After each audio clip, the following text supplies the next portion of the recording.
The DOJ just sued California's biggest health plan for stealing $320 million meant for poor patients. According to Cal Matters investigation, Inland Empire Health Plan systematically diverted federal Medi-Cal expansion funds to cover their own operational costs instead of providing health care to newly eligible patients. Former CEO Bradley Gilbert's leaked emails are absolutely damning. He literally wrote, "I will have to distribute hundreds of millions of dollars beyond actual medical costs," and discussed routing money through hospitals to disguise the fraud. This isn't just corporate greed. It's stealing healthcare from 1.6 million vulnerable people who depend on Medi-Cal for survival. The company only returned $30 million to the feds while keeping $320 million illegally. Acting U.S. Attorney Bill Esseley called it a brazen compromise of the Medicaid system. But here's the kicker. This represents just one health plan in one state. How many other managed care organizations are running similar schemes nationwide?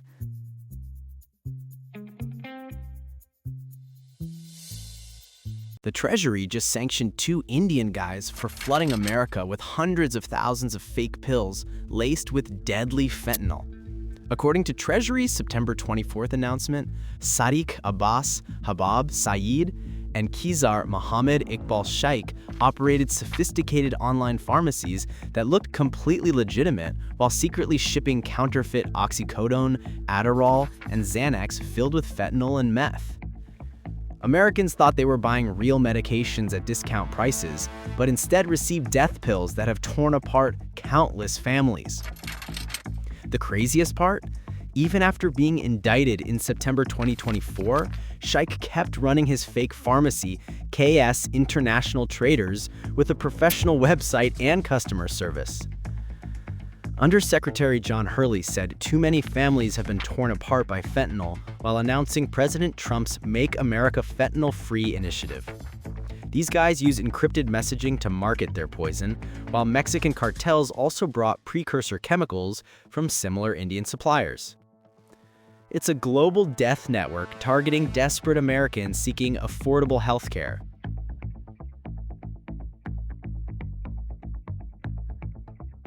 Florida's Attorney General just exposed Gilead Sciences for bribing doctors to push expensive HIV drugs on vulnerable patients. According to the September 24th settlement announcement, Gilead paid $3 million after systematically bribing healthcare providers with payments, meals, and travel expenses from 2011 to 2017. The company targeted doctors who prescribed HIV medications like Stribild, Genvoya, and Biktarvy, turning life-saving treatments into profit schemes. Attorney General James Youthmeyer said big pharma corporations that put profits ahead of patients by unlawfully promoting drugs will be held accountable. But here's what's really sick. HIV patients became unwitting victims of a bribery scheme designed to maximize pharmaceutical profits rather than provide optimal medical care. Florida's Medicaid Fraud Control Unit found these kickbacks led to false claims being submitted to the state Medicaid program, meaning taxpayers funded the corruption while patients received potentially inappropriate treatments. Gilead made extensive factual admissions about their illegal conduct, but $3 million is pocket change for a company generating billions from HIV drugs.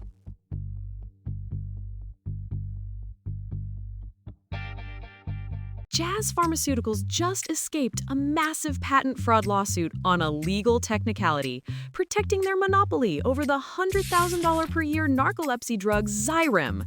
According to Bloomberg Law's September 24th report, whistleblower Leonardo Sorgi alleged Jazz fraudulently obtained patents to prevent generic competition and force federal healthcare programs to pay inflated prices. Judge Patty Saris dismissed the case under the False Claims Act's public disclosure bar, but here's the crucial detail. The dismissal was on procedural grounds, not the merits of the fraud allegations. This means Jazz's alleged patent manipulation scheme remains unresolved, while they continue charging patients tens of thousands annually for Xyrem. The lawsuit claimed Jazz engaged in evergreening, deliberately manipulating the patent system to extend their monopoly beyond legitimate protection periods. This legal loophole effectively shields pharmaceutical companies from accountability when their fraud becomes publicly known. Jazz keeps raking in massive profits while patients and taxpayers bear the cost of their protected monopoly pricing.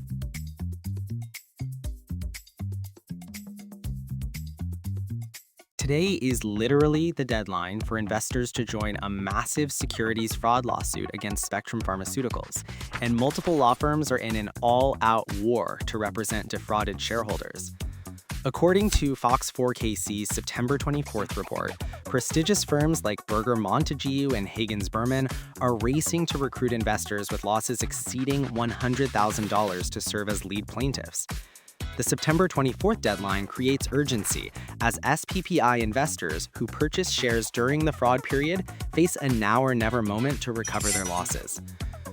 Assertio Holdings faces similar securities fraud allegations, suggesting a broader pattern of investor deception in the pharmaceutical sector. These companies allegedly made false statements that artificially inflated stock prices, causing massive losses when the truth emerged. The lead plaintiff position provides significant control over litigation strategy and attorney selection, making it highly coveted by institutional investors. This represents the epidemic of securities fraud plaguing biotech companies that make aggressive claims about drug development progress to maintain inflated valuations while deceiving investors about real prospects.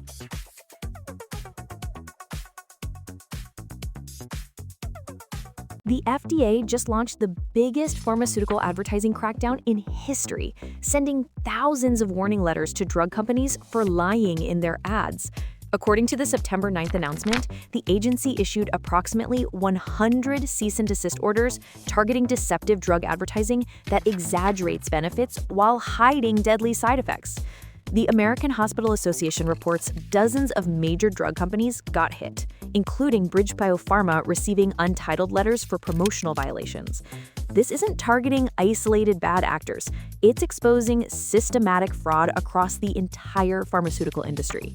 Companies routinely use misleading advertisements to promote prescription drugs, often making patients believe medications are safer and more effective than they actually are. The thousands of letters represent a dramatic escalation in regulatory oversight compared to previous years, demonstrating the FDA's commitment to combating pharmaceutical advertising fraud under the current administration. But here's the real question. Why did it take this long for the FDA to crack down on an industry that's been systematically deceiving patients and doctors for decades through fraudulent marketing?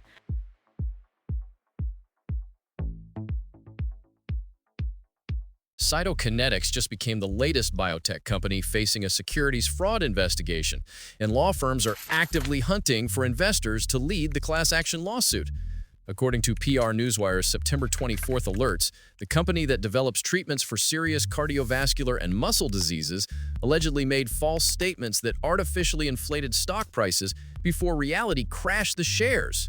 This reflects a disturbing pattern in the biotech pharmaceutical sector where companies make aggressive claims about drug development progress and regulatory approval prospects to maintain sky-high stock valuations while deceiving investors. Multiple law firms are competing to represent investors in the Cytokinetics case, indicating potential for significant damages when the truth about their alleged misconduct fully emerges. The lead plaintiff position provides control over litigation strategy, making it highly sought after by institutional investors who lost millions. Biotech companies often exploit investor excitement about breakthrough treatments to maintain inflated valuations while hiding the real challenges and setbacks in drug development. So, when these deceptions collapse, ordinary investors suffer massive losses while company executives cash out.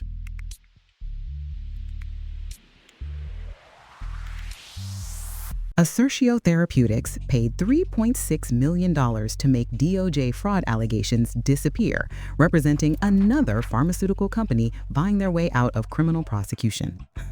According to the May 2025 DOJ announcement, the settlement involved the Civil Division's Commercial Litigation Branch Fraud Section alongside the U.S. Attorney's Office, indicating serious allegations of systematic misconduct. This follows a disturbing pattern where pharmaceutical companies pay substantial fines to resolve fraud allegations while avoiding criminal liability, allowing them to continue operations without admitting wrongdoing. The DOJ's fraud section typically handles complex pharmaceutical fraud cases involving systematic misconduct, suggesting Assertio's violations went far beyond isolated incidents. The involvement of multiple DOJ divisions demonstrates coordinated federal enforcement, but these settlements essentially become a cost of doing business for pharmaceutical companies. They pay millions in fines while generating billions in revenue from the same fraudulent practices. The settlement allows Assertio to avoid criminal prosecution while providing financial penalties that pale in comparison to their profits from alleged misconduct.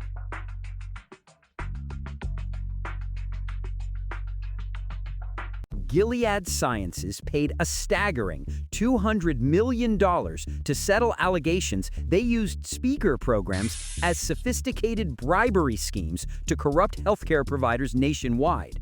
According to the Southern District of New York's April 2025 announcement, this represents one of the largest pharmaceutical kickback settlements in recent history. Gilead allegedly disguised illegal payments as legitimate educational events while actually rewarding doctors for prescribing the company's expensive medications. These speaker programs have become the pharmaceutical industry's favorite vehicle for systematic bribery, allowing companies to pay healthcare providers substantial fees for attending events that are really just elaborate kickback schemes. The $200 million settlement demonstrates federal authorities' commitment to prosecuting these corruption networks, but it also reveals the massive scale of pharmaceutical bribery operations. Gilead generated billions from drugs promoted through these illegal kickbacks, while patients received potentially inappropriate treatments based on financial incentives rather than medical necessity. The settlement sends a message to the industry, but many companies likely view these fines as simply the cost of doing business in a corrupt system.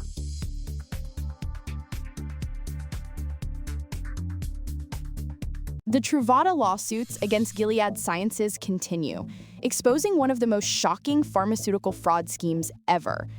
The company allegedly hid safer HIV drug formulations while selling more dangerous versions that caused kidney and bone injuries.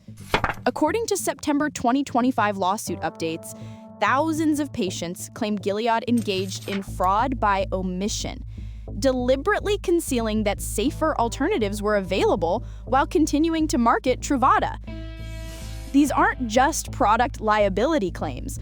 They're allegations of systematic consumer protection violations across multiple states, indicating Gilead's misconduct affected patients nationwide. The fraud by omission claims suggest Gilead had a duty to disclose material safety information, but deliberately concealed it to maintain profits from existing drug sales. Despite Gilead's legal challenges, the litigation continues progressing through federal courts, with plaintiffs maintaining strong claims against the pharmaceutical giant. This case perfectly illustrates how pharmaceutical companies' profit motives override patient safety considerations, with patients suffering serious injuries while companies conceal safer alternatives.